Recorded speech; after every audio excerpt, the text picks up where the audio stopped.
Barangay Alacalyan, Purok Pinagpala. May pupuntahan kaming beneficiary para i-validate. Ang layo pala ng area na to, guys. At ang daanan ay ganito po. Pero umaasa pa rin ako na difficult road brings you to a beautiful destination. Narating na natin, samahan nyo kami. Abutin natin ang Purok Pinagpala, Barangay Alacalyan.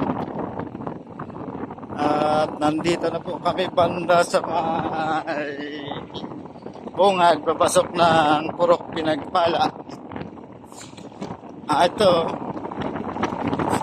may applyer raw dito sa dulo eh. Let's see kung totoo nga.